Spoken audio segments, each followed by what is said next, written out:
പാലക്കാട്ടിൽ നമ്മളെ ഇത് നോക്കാൻ വേണ്ടിയിട്ട് അയച്ചിട്ടുണ്ട് 2 പേരിനെ. എന്താ സംഭവിച്ചെന്ന് അറിയാൻ വേണ്ടിയിട്ട് 2 പേരിനെ അയച്ചിട്ടുണ്ട് എന്നൊക്കെ പറഞ്ഞു.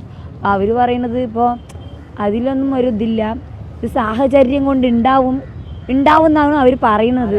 അവരിപ്പോൾ അവർ തെറ്റ് ചെയ്താലും അവരിനെ ഇപ്പോൾ പ്രൊട്ടക്ഷൻ അല്ലേ നോക്കുള്ളൂ, ഹോസ്പിറ്റലിൽ കയറി അവരിൻ്റെ പ്രൊട്ടക്ഷൻ അല്ലേ നോക്കുള്ളൂ.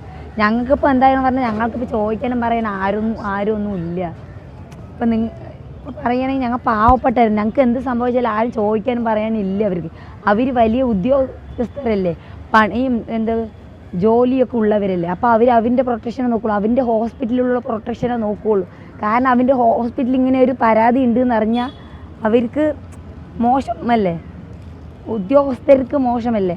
അതുകൊണ്ട് അവർ നമ്മളുടെ മേലിൽ തെറ്റ് പറയുള്ളൂ. എന്തായാലും എല്ലാവരും പറയുന്നത് പ്ലാസ്റ്റർ ഇട്ട് കഴിഞ്ഞാൽ വേദന ഉണ്ടാവില്ല എന്നാണ് പറഞ്ഞത്. പക്ഷേ ഇവൾക്ക് നല്ലോണം വേദന ഉണ്ട്. ഇവള് ഇത്ര ദിവസം വരെ ഉറങ്ങിയിട്ടില്ല, ഈ കൈ മുറിക്കുന്ന ദിവസം വരെ ഉറങ്ങിയിട്ടേ ഇല്ല.